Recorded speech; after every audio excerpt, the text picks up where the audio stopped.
Good morning, family. I hope you guys are doing fantastic out there. I guess good afternoon, good evening, whatever time you're watching this. I'm recording it in the morning.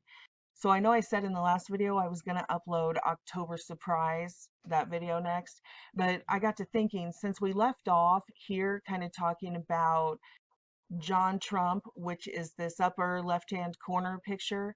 John Trump is Donald Trump's uncle who took possession of Tesla's research papers after Tesla's death. And we were talking about his eerie similarity to Julian Assange, which is especially interesting because we know that a large section of Tesla's research, covert research, dealt with strange phenomena like time travel and the Philadelphia experiment and that type of thing.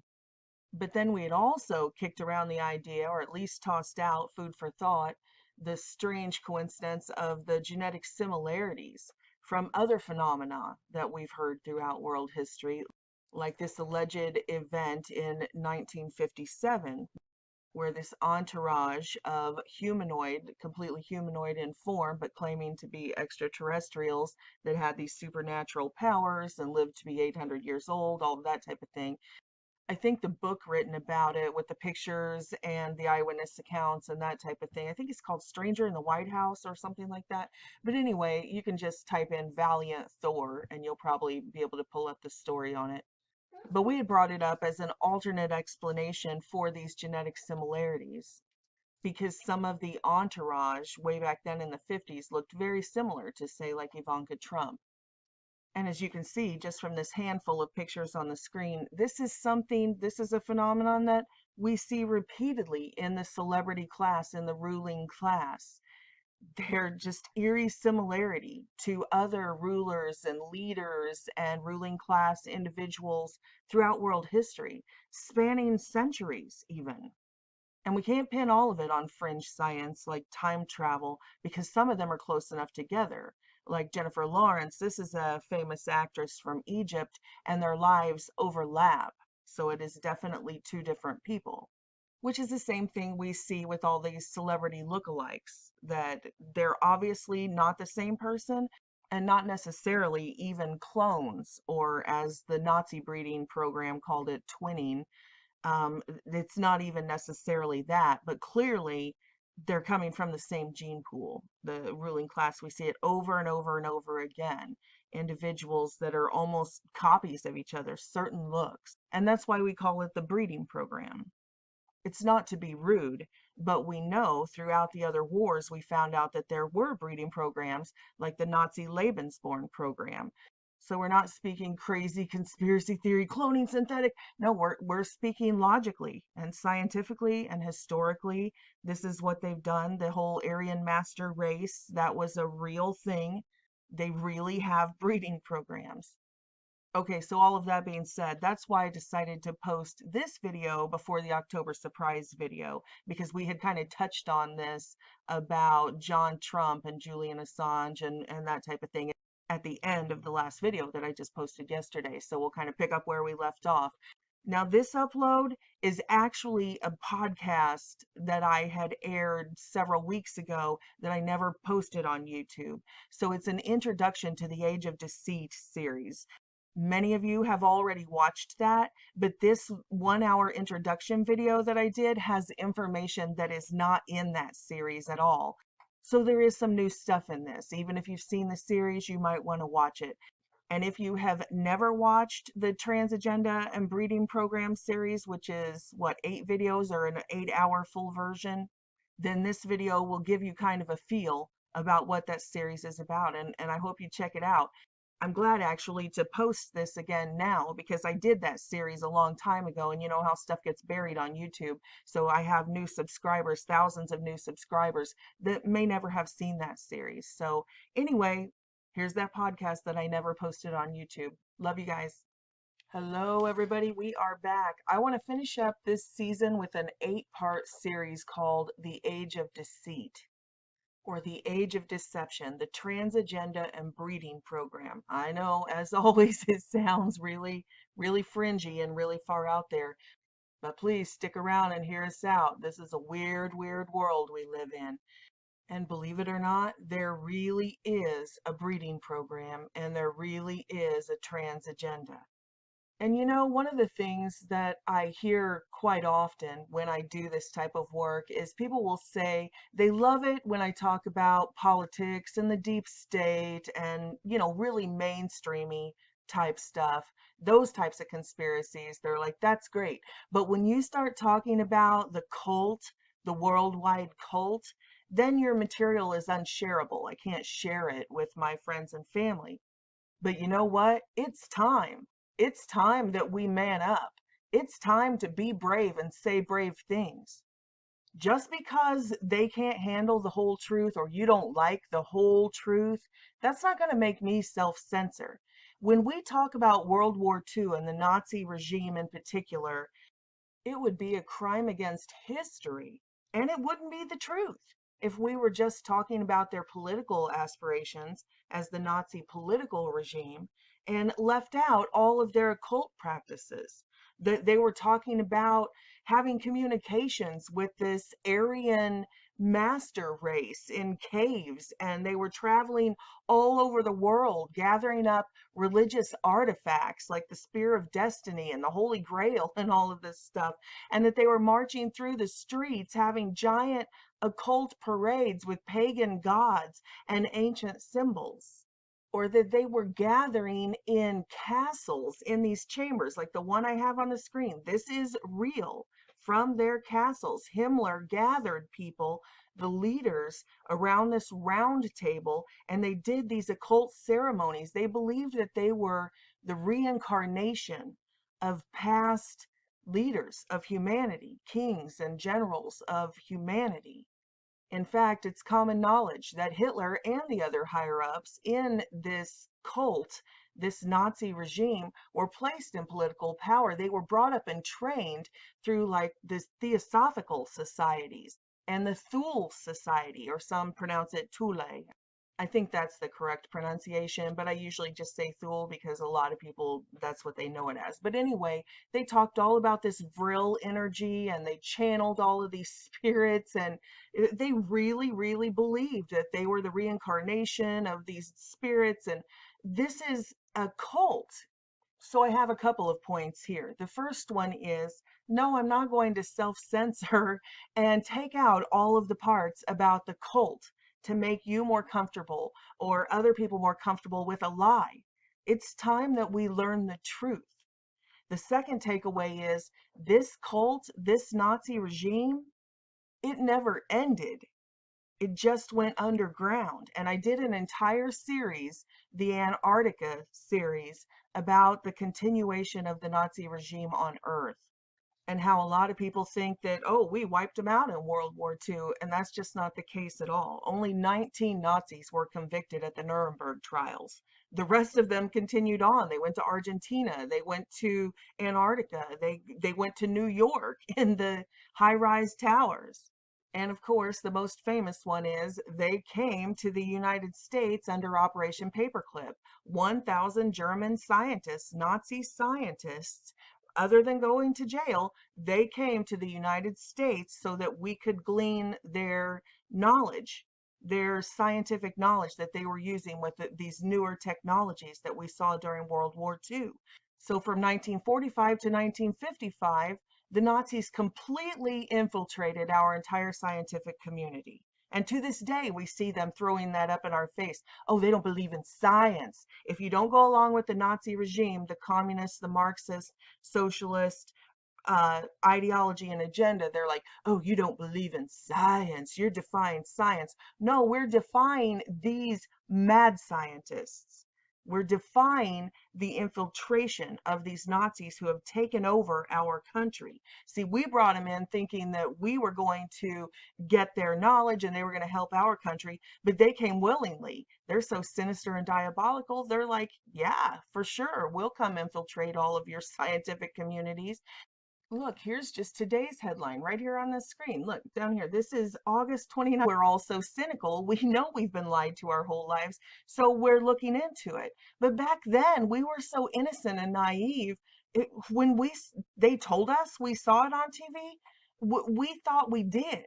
We never questioned that it was all an act, even though just a couple of years before they broadcast the Challenger incident, they actually broadcast a movie to us in the 1970s. Remember that O.J. Simpson movie called Capricorn One? If you don't, look it up. But here's the synopsis. A NASA mission won't work and its funding is endangered, so they decide to fake it just this once. But then they have to keep this secret. And so that's the whole thing, is all of these people who were astronauts on this mission, they pretended to go up, but then they snuck them out the back door, and then they had to relocate their families and, all of this, and hide the truth that the NASA mission to Mars never even happened. So yeah, they broadcast predictive programming again. They broadcast to us in the 1970s about faking these NASA missions and secreting these families off in a witness protection program for new lives, hidden lives. And then in 1986, in what they tell us is reality and real life, right? They broadcast us this, the Challenger disaster. I'll pop in about a minute of this video right here just so you guys can get the flavor of it. But the whole video is right on the front page of my website. You can see it's like the second row down. So you can go check it out if you want to. Ellison Onizuka claims to be his identical twin brother, Claude. Yeah, I've got an identical twin brother, Claude, too. The Challenger pilot, Mickey Smith, hasn't even bothered changing his name. He's now Professor Michael J. Smith of University of Wisconsin. Now, Krista McAuliffe was a bit of a sneaky one. She was the Challenger payload specialist, quite famous for being a teacher. It turns out during her astronaut days she was using her middle name, Krista, and now she goes by her first name, Sharon, and she's a Syracuse law professor. The Challenger commander, Francis Richard Scobie, is now Dick Scobie, which sounds like a rather unpleasant disease, CEO of Cows and Trees Limited. So I know most of the topics in this particular series are incredibly controversial. So I'm not saying you have to believe me. I just want to present to you some of the censored information that I have gathered up in my last 20 years in this work, in this ministry.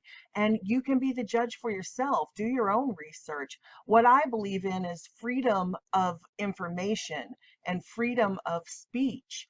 So these are interesting topics. Whether you come to the conclusion that we are in an actor-based reality and that this trans agenda and this breeding program, like Nazi Lebensborn breeding program, still exists, that's up to you to decide.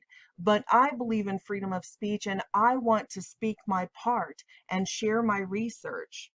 Like I always have to say or write in the description of these videos, everything in this video is quote unquote alleged, and it is my personal opinion. But much of this is not my opinion. We know that there was a Lebensborn breeding program in Germany. Again, not even controversial, common knowledge that they took select women and they had the SS, the officers, interbreed with multiple women. It was genetic engineering, a very primitive form. Now we do it with IVF and test tube babies and all of that type of thing. But back then, yeah, they did it through this Lebensborn program. Here's some pictures on the screen. And I'm sure you don't need pictures to believe that there was a Hitler youth program and that they were doing Lebensborn genetic engineering experiments to create this master race and all of that. It's common knowledge. But I do like to show these pictures because it adds interest. It's just unbelievable that there could be a breeding program like this. And even more startling to realize that it's still going on. They don't call it the master race anymore. What does Oprah call it? The master class, the ruling class, the ruling elite, the celebrity class. They have, we have lots of these names for the ruling class who rule over us, and they are the master race. And I don't use that term master race because I believe they're genetically superior or I believe that they should be masters over us, but they believe that they should be masters over us, so we call them openly the ruling class. And we can see the genetic similarity, the family resemblance of this breeding program in our ruling class, whether they are politicians or whether they are celebrities. And they show those all the time on like Yahoo News feed. Oh, celebrity doppelgangers or celebrity lookalikes. And it's like, why do they all look like they come from the same family? I wonder. I mean, you guys have seen these, but look at these on the screen. There's just no denying. And I'm not saying that everybody's a clone, that it's that type of breeding program with the Nazi twinning experiments. But I will show later on in this video the inordinate amount of the celebrity class who are openly having children IVF, which means created in a lab. And don't forget, that was one of the other mysterious things that Jeffrey Epstein was doing. Remember, he had that breeding ranch. Here on the screen is his New Mexico ranch, which again had a nearby private airplane runway. And here's just one of the news articles. July 31st of 2019, Jeffrey Epstein wanted to turn New Mexico ranch into a baby making factory. And it talks about him wanting to impregnate several women. And it talks about him planning on impregnating several women, that he had over 40 some women already lined up. And remember, that was one of the testimonies of Virginia Roberts. She actually said that's when she got out of his sex trafficking cult, was when they asked her to have a baby. Of course, she was already trying to get out, but that was like the last straw. They wanted her to have a baby and give it to them. So although the truth is stranger than fiction to us, and it's hard to believe, for me to suggest that there is a breeding program or that these rich billionaire elitists take part in breeding programs, or that throughout world history, even back in World War II, there was a Lebensborn breeding program, for me to suggest these things doesn't make me a crazy conspiracy theorist. This is reality, as strange as it is. So that puts it, so really it puts a whole new spin on this celebrity lookalike, celebrity doppelganger phenomenon that we see. And they try to write it off as, oh, isn't that quirky that these people look like they're coming from the same gene pool? And some of them almost look like twins. Okay, so here's Zach and Dax, John Mayer, and the star of Queer Eye, which again plays into today's topic, famous comedian Will Ferrell, and drummer for the Red Hot Chili Peppers, Chad Smith. And you'll notice when people start to wise up and wake up and be like, why do all these people look like brothers? Like, how come everyone in the ruling class and celebrity class look like they come from the same gene pools? When people start to wise up and wake up, then they just make a laughing stock of it. And that's why recently they've started parading them around. And you'll see the constant news feeds and the People magazine and all of them pointing out, oh yeah, look, isn't that funny how all the celebrities look like twins of each other? To sort of cut us off at the pass, to cock block us when we try to point these things out. They're just like, oh yeah, gosh, everybody knows that. Yeah, I get it all the time on my videos. People who just cannot handle it. They can't handle it. They're like, well, everybody has a look like. Okay, but whatever helps you cope. Whatever helps you cope. Okay, let's continue down this avenue of thought. Natalie Portman and Keira Knightley, Matthew Morrison from Glee and Paul Ryan, Mick Jagger and Harry Styles. Anyway, I'm not going to go through and just list them all. You can go and find them. But it's limitless. It's just limitless. If you start looking, you'll never stop finding celebrities who have an uncanny resemblance to one another. I mean, some of them, like the pair on the screen, are identical twins. And with others like Jeffrey and Javier, it's interesting because they have such distinct looks. We're not just talking about a Ken and Barbie thing here. Many of these people have very distinct genetic traits that you can look at them and see that they share a gene pool, clearly. I mean, do you really think it's a coincidence that across, whether it's, musicians, that Chester Bennington looks exactly like John Podesta?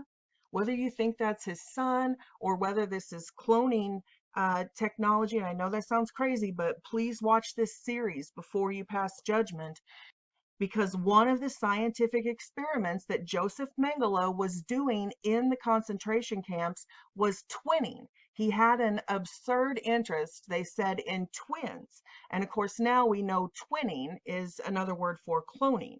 And this leads into avenues that are so far beyond our comprehension with Project Pegasus and Project Looking Glass and the Montauk Project. You know, Duncan Cameron and Preston Nichols, the Montauk boys, if you go back to their interviews, there's a part of it that is always left out that nobody seems to want to talk about. They want to talk about the chair and the abduction of these children to use in this chair and these experiments and all of this type of thing, the Delta T antenna.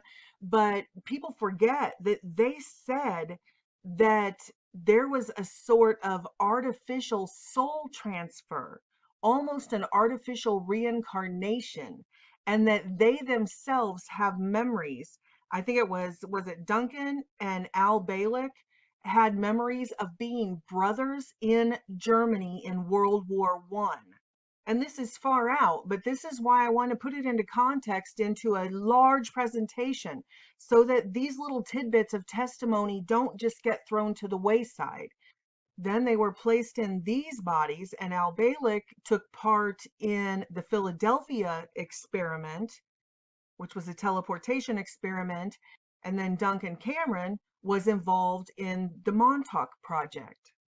And again, it's common knowledge that the Nazi regime believed that they descended from the Aryan race, these superhumans, demigods, right? Which we know are the Nephilim, the fallen angels mated with humans. They created these Nephilim races, which now we call those demon spawn aliens.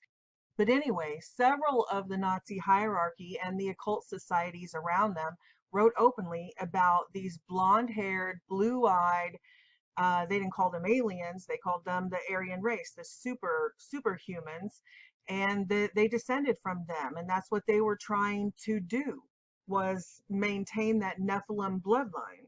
And now the New Age movement and the UFO cults, they just call them the tall white aliens or the Nordics. But back in the Nazi literature, they called them the Aryan superhumans. So when we say things like the return of the Nephilim, that these ruling families are Nephilim bloodlines, we're not kidding. They believe this themselves. They wrote about it openly. But as for the Montauk boys' testimony, it completely matches up with so many of the alien abduction reports where they talk about this soul transfer technology. And likewise with the Philadelphia experiment, the ship blinking out and in, that's exactly what we see with the UFOs, with the UFO phenomenon. We see them blinking in and out of our dimension. That's their travel mechanism. And just like the Nazi regime working with the Aryan race, there are elements of the human race who are working with these Nephilim races in these underground bases. So these things that we hear, like Donald Marshall talking about the cloning centers underground and all of this type of thing, that just seem like he's a ranting crazy person. The fact of the matter is that all people coming from all different perspectives are saying the same thing. The Nazi regime talked about it. The Montauk boys talked about it, them creating these bodies and doing soul transfer. The alien abductees are talking about witnessing it. And I'll play the testimonies from, in their own words, where these alien abductees are recounting what they saw on these crafts during their abduction. So you can hear for yourself. And they aren't making the connection at all, like I am right now, about Donald Marshall or about the Montauk boys or about the Nazi regime. They have no idea that what happened to them has anything to do with any of this. So they're not making it up to make it fit this. These are puzzle pieces. All of these puzzle pieces seem to be unrelated, but they are not. So when we're talking about these technologies that were ancient technologies actually, and them carrying forward through the Nazi regime in Germany, and then now into our Black Ops projects, these are tidbits of information that we shouldn't just disregard because they don't seem to fit in anywhere. They do fit in. So whether you believe that these are just descendants of, a particular family line, a gene pool, and that's why they all look so similar, or whether you believe there is some sinister breeding program with twinning involved, or whether you believe there's some sort of really high strangeness, high tech avatar program, just like the movie Avatar, where other entities are interacting with our society and our world through avatars. I'm just showing you these are curious things that they're interesting. We should be allowed to talk about. Why does Rod Rosenstein look so much like Himmler? Why does Angela Merkel look exactly like Adolf Hitler's mother? Why do so many people in our elite class, whether they're musicians or actors or tech giants or politicians, why do they all look like they're from the gene pool of ancient royalty? Why do they all look like people from history, from other ruling class history? I mean, this is a celebrity actress from Egypt. This is King Philip of Spain. These are the royal class going all the way back to ancient times in ancient Egypt. But we'll go into all of this in great, great depth in this series.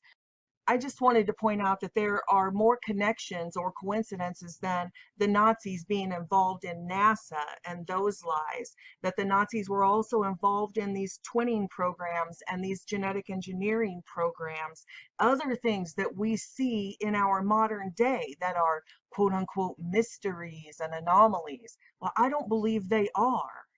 Some of the other experiments that Joseph Mengele was doing was obviously on population control and sterilization. One of the very first things that he would do to the women when they got off the trains on the platforms would be to inject them with something. And then shortly after, the women would stop having their periods. Some of them for several months, and some of them were sterile until the end of their lives. At first, historians misinterpreted this data from the Holocaust survivors, and they said, well, it was because of malnutrition and that type of thing. But since then, they have reevaluated and done extensive studies on survivors from Poland and Hungary who came into the camps already emaciated, and yet they still had reproductive abilities. But after they received that injection, when they entered the camp, they became sterile. And of course, now that's common practice in America. We go and have them inject us, get a Depo-Provera injection to make us not be able to conceive a child. And it lasts 3 months. But before the era of World War I, birth control wasn't something that people used. We didn't try to get rid of our descendants. It wasn't until 1914 that Margaret Sanger, the founder of Planned Parenthood, who also Bill Gates's father worked for. He was a leader working with Margaret Sanger for population control. Not just contraception, but sterilization.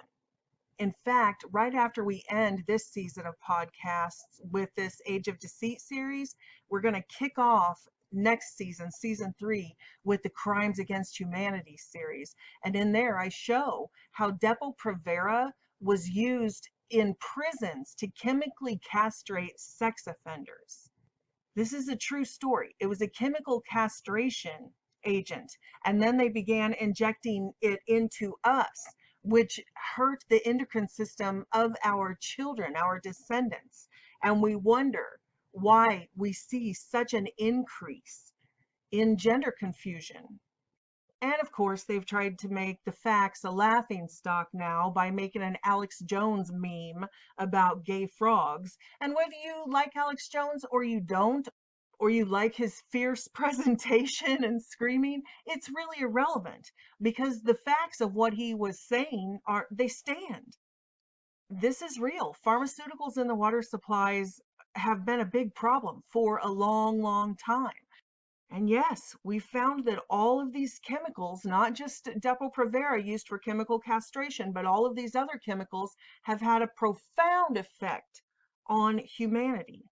I mean, look around, especially at the last couple of generations of humans, and try to find a man with a little bass in his voice. And I'm not saying this condescendingly. I don't mean to insult. I have a young son, that I have to raise in this world. And it is a fact that for generations, they have not only been exposing our children to this metrosexual image of feminizing all of our men and preaching things like masculinity is toxic, but on top of that psychologically abusive message that they have been bombarding our children with since birth, they have also been bombarding them with these chemicals. BPA, right here, BPA is said to mimic the structure and function of the hormone estrogen. And you can read all about it. Now, most baby bottles and plastic bottles and stuff don't have microwavable containers.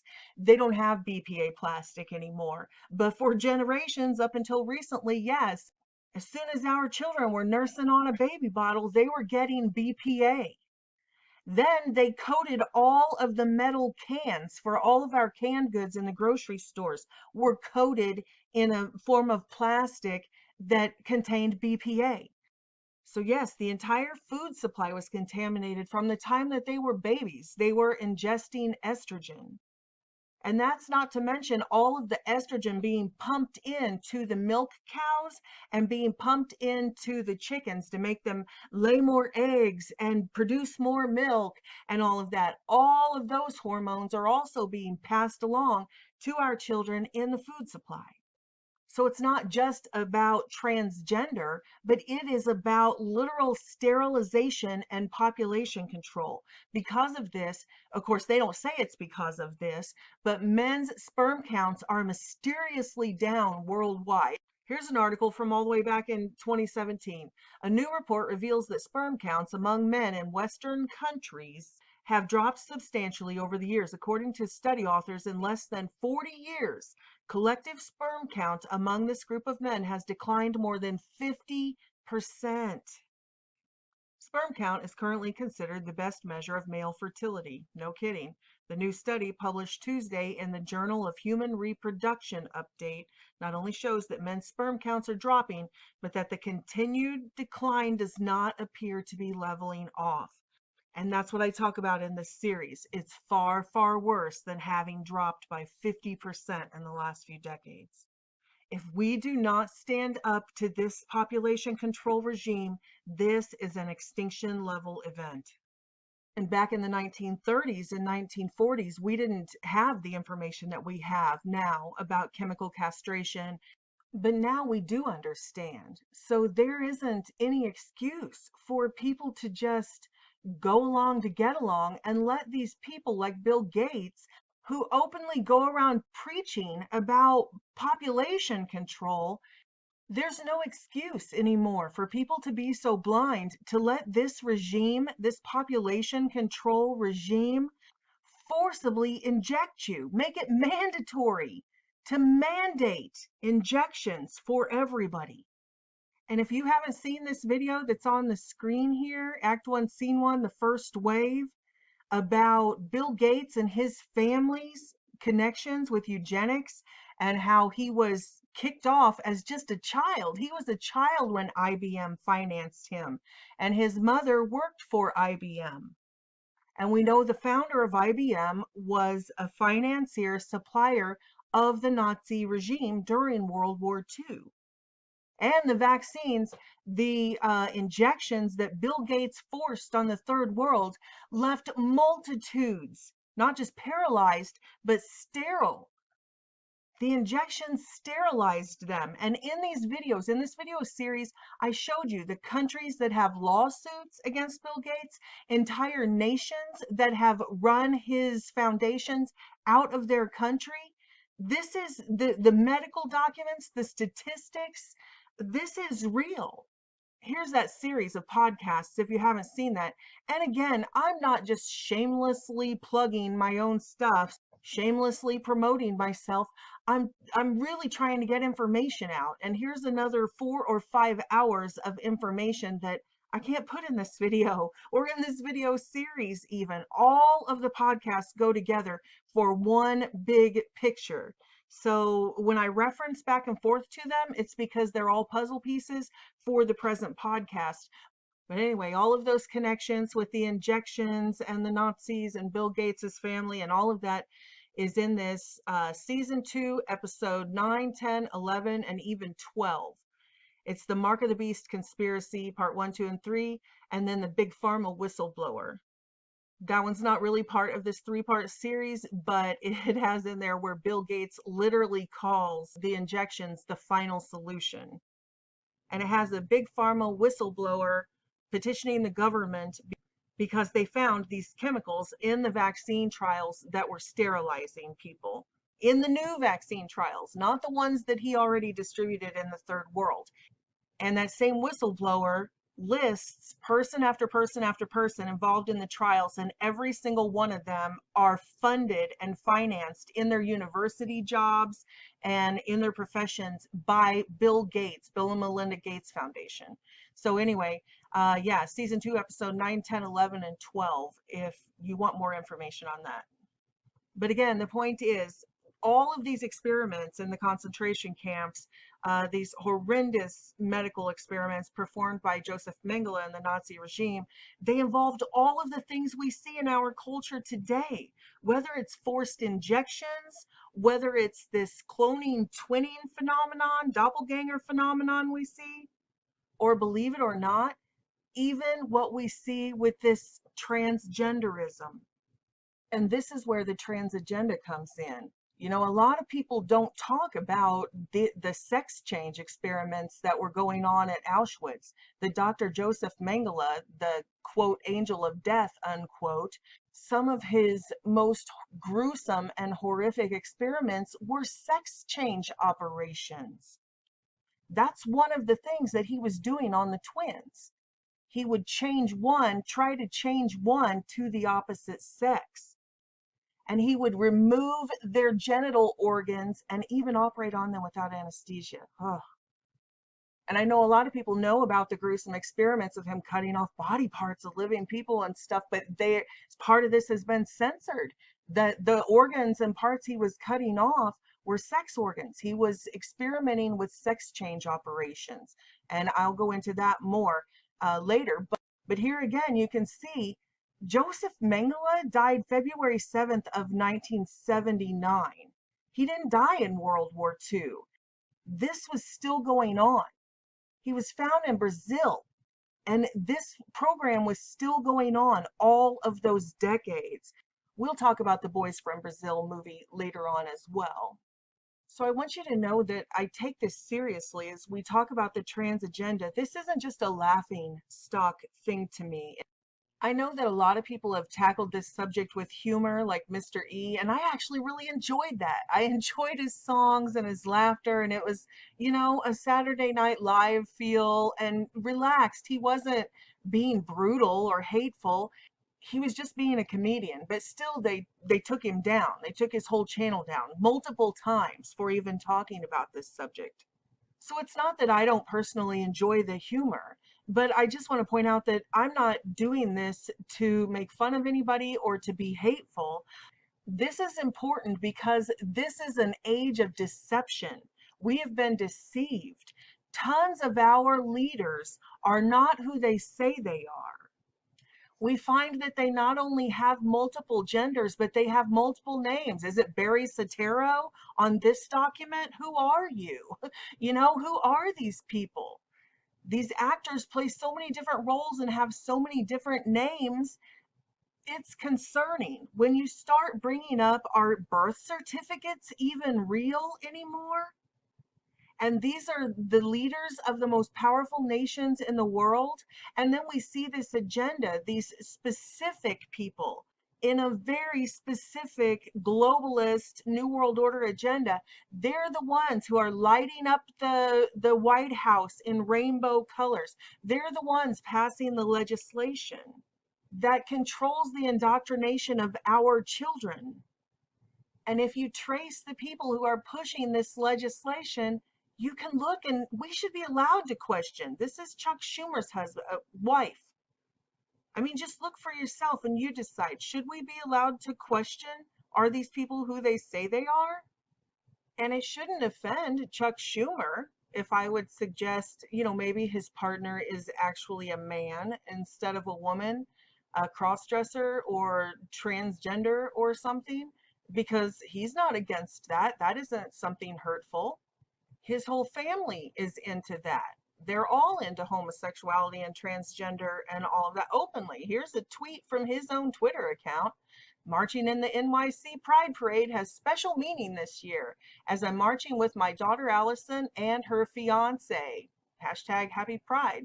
So his whole family is into that. Their whole family line is.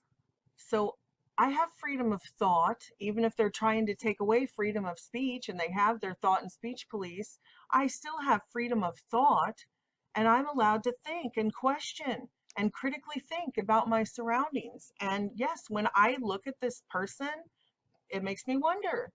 In fact, when I look at this person, it makes me wonder. A lot of people have asked me because I put up my video, The Age of Deceit, the breeding program and trans agenda years ago, before Bill Gates reemerged at the forefront of our enslavement. So yeah, I've had lots of people ask, why does Bill Gates have an FTM, female to male voice? They call it the froggy voice or whatever. Why does he have an FTM voice? And why does he look like a lesbian in so many of his pictures throughout the years? Here's just a few. And I simply have no way to vet this information. Is this a lesbian? Is this an FTM transgender?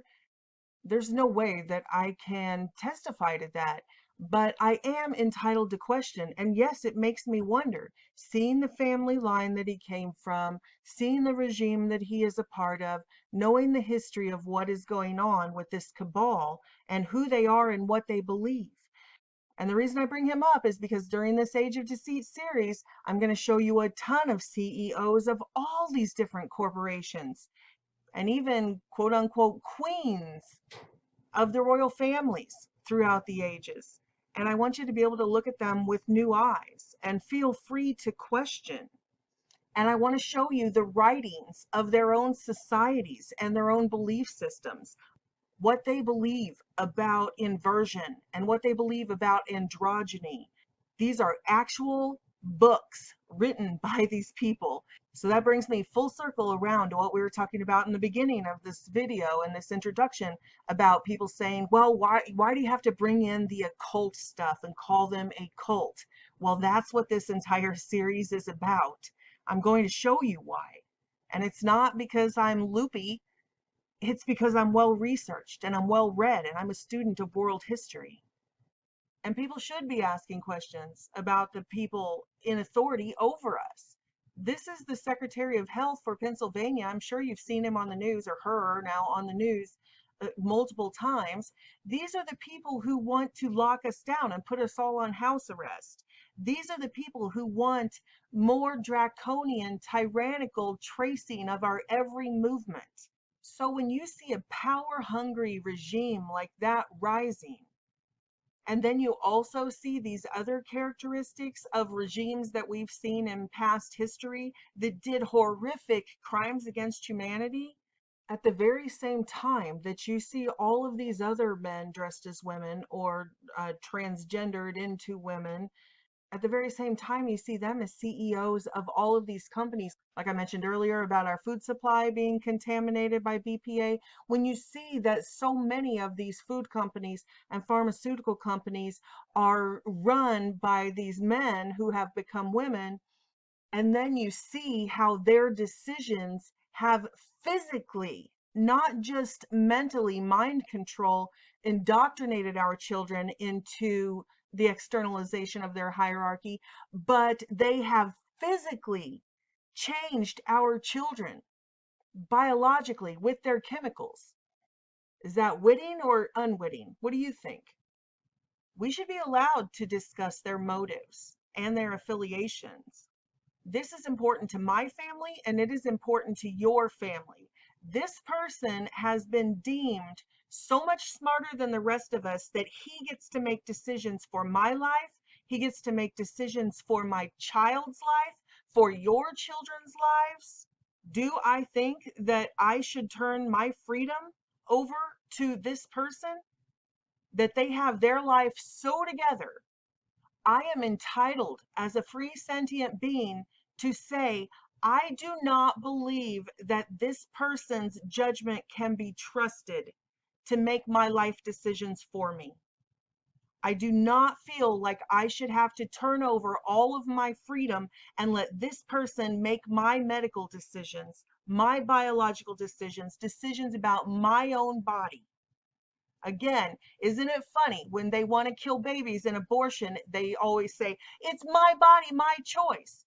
But when it comes to us making decisions about our own body, like should we be forcibly injected, then all of a sudden it's not our body, our choice.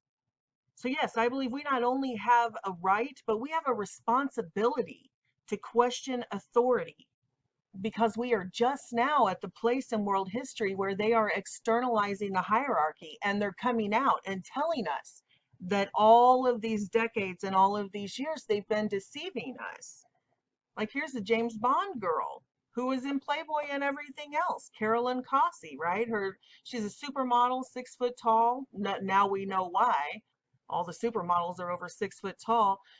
But yeah, this supermodel, this Bond girl, you can go and Snopes check it as if that has any value. But yeah, I mean, now it's out in the open. And look, we were all crazy conspiracy theorists until she came out and admitted that she was a boy. The urban legend of Tula, the transsexual Bond girl, for decades, 007 fans debated the existence of a Bond girl that was actually a man. We didn't have the internet, so the urban legend continued to grow and distort. Now, Universal Exports is proud to tell the true story of Caroline Cossie, the brave Bond girl who was indeed born a man. So yes, over 40 years ago, they were providing sex symbols. She was in Playboy. She was in Penthouse. And I don't just bring up the supermodel Carolyn Cossie to prove the point that this is possible, that they've been deceiving us and putting sex symbols up to make our men lust after other men for generations. I'm not just pointing this example out because of the deception. This is the age of deception, the age of deceit. I'm pointing this particular example out because in this coming video series, I'm going to show many, many, many, many more of these superstars around us that nobody would ever believe are actually men or were actually men. So I wanted to show a supermodel like this so you can already start to formulate in your head, is it possible that I could look at a man and actually believe this is a beautiful woman?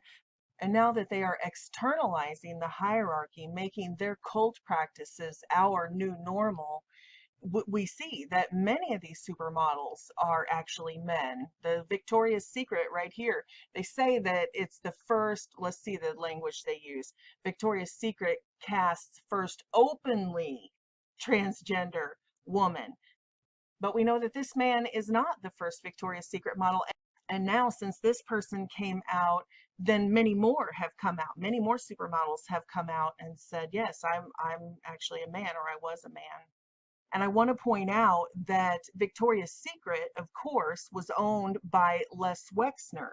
And if you watched The Biggest Conspiracy in the World about Jeffrey Epstein and Ghislaine Maxwell and all of the pedo rings and the child pornography, how Les Wexner was involved in the child pornography in his Abercrombie and Fitch catalogs, that he actually put naked children in, and the catalog talked about having orgies and oral sex. True story. Please go back and watch that video. I put the actual screenshots and everything on there, and the catalog that had to be recalled and all of that. But anyway, the point here is same guy, Les Wexner, is in charge of Victoria's Secret, who has been putting all of these men on the runway, deceiving our men to lust after other men dressed up in lingerie. And this sort of thing has been going on forever, for all of recorded history. These family lines, like take the ancient Roman Emperor Caligula. Was he insane, sadistic, pervert? Yeah. So his name was Gaius Caesar Germanicus, Germanicus, better known as Caligula. And it talks about him hosting orgies and sacrificing children. You guys know all of the stuff they did in the pagan cultures. That's who the pagan gods are. They're the fallen angels who ruled over humanity. And then their descendants are the demigods, and that's why every dynasty recorded in world history on every continent says that their royal family descended from whichever fallen angel was ruling over them. So say like the Chinese culture, they say the yellow emperor was that bloodline from their pagan god. That's what the dynasties were. They say they were the descendants of the god. And that's what we were just talking about earlier, about them even as recent as World War II. They were openly saying that they were trying to restore the Nephilim bloodlines, these demigod, superhuman master race bloodlines. Anyway, so the point is, these are the forefathers of Germany. That's their name was Germanicus. That's where we get the term Germany. And right here, his legacy would be a sadistic one. So yeah, all of this sexual perversion and everything we're seeing now, it's nothing new. This is something that has been carried on. These are satanic practices from ancient times, from the actual fallen angels, from the descendants, the Nephilim descendants, these ruling class families. It never ended. They did get pushed back and driven back and defeated and pushed underground and into hiding and all of that. Occult, that's what the word occult means. It means hidden. That's all the word means. It's hidden. So the resurgence that we're seeing of them rolling out the red carpet for the Antichrist and putting everything into place to imprison us and round us up and implement total tyranny over us again, and all of their sexual perversion and everything out in the open, all of that isn't anything new. It's just a new iteration. It's the resurrection of Satan. That's hell on earth. That's what they want. So that's the basic introduction. I just wanted to take the time up front to go over some of this stuff because this is such a series of controversial topics that, yeah, it's easy to shut your mind off and be like, no way, there's absolutely no way, you've gone too far now. So I wanted to touch on some of the historical precedents for this and, just lay a foundation so that hopefully you can go into this with an open mind and just hear us out. So if you think you would be interested in any of these topics, please stick around for the next 8 podcasts. Here's a sort of breakdown of how the episodes will go in the Age of Deceit series. The first one, Transagenda and Breeding Program, that's the introduction with the royals and the aristocracy and that type of thing. Then part 2 is the Transagenda, Celebrity Twins, the Breeding Program, the CEOs and more of the royal family. Part 3 is the War on Human Males, MK Ultra, host bodies, that's the avatars, genetic hybrids. Part 4, clones, synthetics, Lebensborn, the breeding program, Montauk Project. Part 5, the hive mind, Neuralink, black-eyed kids, reptilian eyes, and human hybrids. Part 6, hypnotism, Hollywood, cults, black magic, sigils and spells. Part 7, the secret base in California. That's the Lookout Mountain base. This is Laurel Canyon. This is so interesting. Even if you skip everything, please watch part 7. That is so interesting about the Star Factory. It's a star factory, an actual secret base in Lookout Mountain in Laurel Canyon that was used to produce stars, our celebrities. You'll be shocked when you see the list of people who came out of Lookout Mountain and how many people you thought were so cool in the music industry, and they're really military people. But anyway, part 7, secret base in California, the Manson family murders and the Wonderland murders. Interesting. And the final part 8 is fake deaths, actor-based reality, the 27 clubs, new lives and new bodies. So that's what I was talking about with the witness relocation program and actor-based reality. Okay, I sort of want to break in right here, and I know this makes it a hodgepodge of broadcasts, but I did some updates when I ran the Transagenda and Breeding Program series on the podcast because it's sort of old now. So I added information in some of the parts, and I didn't want to bait and switch anybody since I just showed this Rush Limbaugh and Jim Morrison image on the screen, and this is one of the parts that was added to the Transgender Breeding Program series in part 8. So I'm just going to take that clip out of part 8 and I'm going to insert it here, because even people who already watched this series and aren't going to go through it all again, this wasn't in the series when you watched it. This was just on the podcast. So I'm just going to insert this little section here, especially, like I said, because it sort of pertains to Donald Trump and what we were talking about. Who are these people really, this ruling class? Who are they, who they say they are? And I'm not saying that's good or bad. There are what you might call white hats, whistleblowers who have gone into the witness protection program. In fact, the architect of the witness protection program just died this year in September. You can see him on the screen, Gerald Schur.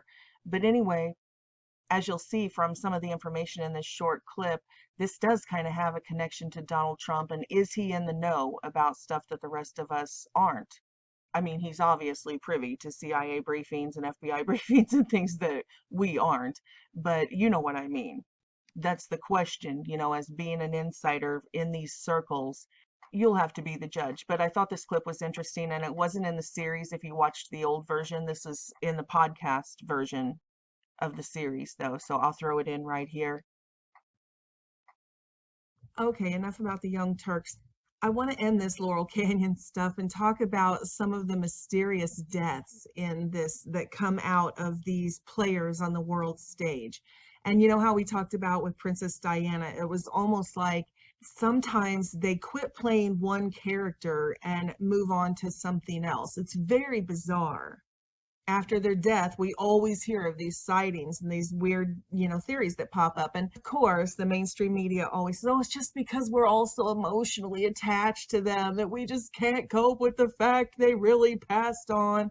And no, that's not it all the time. I'm going to show you some clips that are why we talk about this stuff. I mean, not everybody. I know there's people who get emotionally attached to these characters, these soap opera characters, but that's not always the case.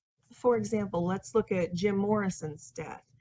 His character seemed to leave the scene just as suddenly as he came on the scene. Because before, Jim Morrison was this radical hippie type dude. He was just this very clean cut military kid. And it just overnight, the people say, oh, Jim Morrison was a master at recreating himself and things like that, because they noticed that it was as if he was playing a character. He went from being one person one day, this clean-cut military kid, to being this radical mega star, hippie, anti-war counterculture icon overnight. This is Jim Morrison, the Jim Morrison that everybody knew, and then suddenly he goes away for 2 weeks and pops up as this. And instantly has all the connections, all the gigs, all the photo shoots, all the magazines, all the, you know, all the press, has all of it. Even though he admits he doesn't play any musical instruments, he doesn't write music or anything. But instantly he's a worldwide music phenomenon. Then as suddenly as he comes on the scene, one day he sort of flees the country with his girlfriend, wants to start a new life, and then boom, he's gone.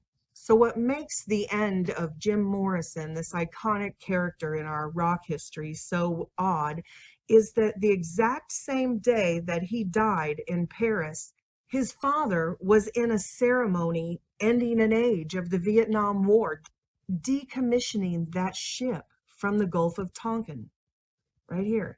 Admiral Morrison was the keynote speaker at the decommissioning ceremony, his first ship as an admiral, on July 3rd, 1971 in Washington, D.C., the very same day his son, Jim Morrison, died in Paris, France at age 27.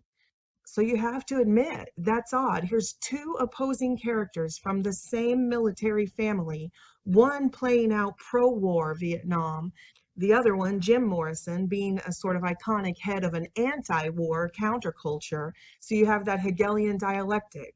The same family at the head of the pro-war movement and the anti-war movement. And both of those characters end on the same day. And again, here is this super famous guy who dies under mysterious causes in a foreign country. And of course, no autopsy. No autopsy, closed casket, done. And I know the primary image that they used for Jim Morrison that they put out on all the posters and all the artwork is this one here, this almost emaciated, super thin, airbrushed, sort of sexualized picture of him. That's what they want us to remember. But that's really not what he looked like in person, or, especially towards the end. He was very plump and very overweight toward the end. But even before then, this is what he looked like. So try to get this image out of your head and think about this image. Look at his face in this image, or even over here on his Wikipedia page. It's a much fuller face, and you can just go back through any of them, his mug shots, all of them, and get a better idea of what he actually looked like. So yeah, here's a picture of Jim Morrison in 1967 when he was already getting very heavy.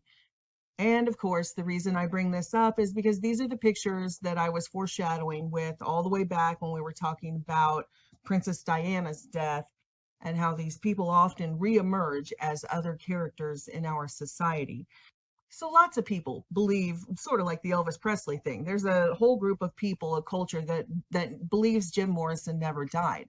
But very few of them would ever think that he could have reemerged as somebody, as a public figure like, say, Rush Limbaugh. Then he must be still living this life on a beach somewhere, and he's a musician and psychedelic drugs and, all of that type of thing. But in reality, like we talked about with the Gulf of Tonkin and him being from a military family and a very conservative military family, his father was the commander of the ship in the Gulf of Tonkin that started the Vietnam War to fight communism. So when somebody suggests that Rush Limbaugh, a CIA agent or a military agent that is working on the, what they would call the white hat side of the information wars, it really makes more sense. It makes far more sense that Jim Morrison wouldn't be working against his own father on the very same day that his father is fighting the communists over in Vietnam, the takeover of that country, that Jim Morrison would be here supporting the communists. And yes, I understand the Hegelian dialectic. I'm certainly not saying that every person involved in the soap opera that they broadcast to us through their beast system, their propaganda system, I'm not saying that every single person who ends a role and starts another role in their life is some sort of American hero. That's not what I'm saying. We know that these sinister family lines, these bloodlines of the Illuminati, their children start very young playing these multiple roles in their effort to control society through this MK Ultra mind control programming that has gone live to the masses. But in the case with Jim Morrison and Rush Limbaugh, I just think it's really interesting. And that's why I pointed out that they decommissioned the ship. His father, it was like the end of a military mission or something. And that would also explain why there was a presidential honor, a medal bestowed upon Rush Limbaugh this year by President Donald Trump during the State of the Union address. He awarded Rush Limbaugh the Presidential Medal of Freedom. That's unprecedented, but it would make more sense if we understood that this was actually a military operative and that he had his whole life been serving, that even from his youngest years of service as a teenager and early 20s, he had infiltrated the counterculture as an intelligence agent and then had given them all of that information and then ended that service and then began this service in the information war to fight communism. So again, I'm not saying that is most definitely the case. I'm just saying it would sure make sense of a lot of what we see going on around us. But if you go back and look at some of the comparisons, it is interesting. If you look at their actual eyes, their teeth, things like that, birthmarks even, it's incredibly compelling. And like we talked about in the first part of this series with the trans agenda, they go back and fake documents so much, not just birth certificates like the Obama birth certificate or whatever. They go back and fake documents so much that it kind of makes me weary that people say things like, oh, well, I saw a picture of them when they were a kid. Yeah, I'm sure you did. I'm sure you did. You ever heard of Photoshop? You ever heard of deep fake? Do you even know what era we live in? If they want a picture of something, they'll just make a picture of something. And here are some of the other things people have pointed out, like as far as distinguishing marks, this mole on Jim Morrison's cheek right next to on the left side of his nose. It's in all of the pictures of him from, when he was playing Jim Morrison. And Rush Limbaugh has it too, in the exact same spot, has a mole exactly in that spot. Not to mention that Jim's quote unquote death happened when he was 27, which everybody knows there seems to be some ritualistic connection with these rock stars ending their characters at 27. They call it the 27 Club. Just Kurt Cobain, Amy Winehouse, Jimi Hendrix, Janis Joplin, Jim Morrison. I mean, there's just dozens and dozens and dozens of them. And even further, when Jim Morrison left and moved to Paris right before he died, he left with his girlfriend. They wanted to start a new life together, supposedly. Whether it was his girlfriend or handler, that's up for debate. But it's not up for debate that she was there. She's reportedly the person who found him dead in the bathroom. Pamela Corson, which again, we have the military connection, just like everybody else from Laurel Canyon. They say, oh, they just met at a nightclub, right? Yet she was born in California. Her dad was a commander in the U.S. Navy, and she supposedly died shortly after Jim Morrison died. And get this, guess how old she was when she died? 27. Okay, we'll jump right back to the video that was in progress before I interrupted. So that is the Age of Deceit series that will close out this season. And as you watch this series, you will inevitably run across places where I repeat myself because I suck at editing. If you have not been around my channel for the last 12 years, then you may not know that I don't claim to be any kind of professional with any kind of great equipment or a team of editors. I'm just one person and I'm just vlogging, and I really suck at editing. So when I'm going through and I'm doing the narration, and I'm getting the screenshots and all of that.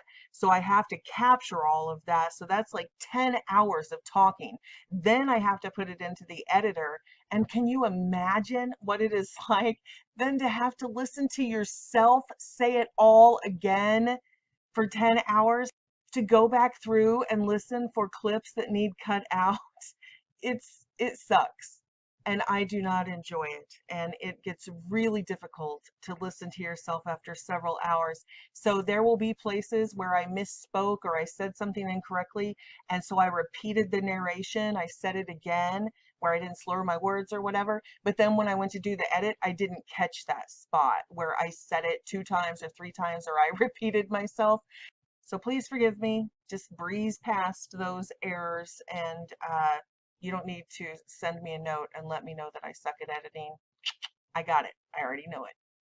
So to keep the episodes down to about an hour, I will just leave this intro standalone. And then the very next podcast episode, well, the very next 8 in a row, will be all 8 parts of the Age of Deceit, Trans Agenda, and Breeding Program video series.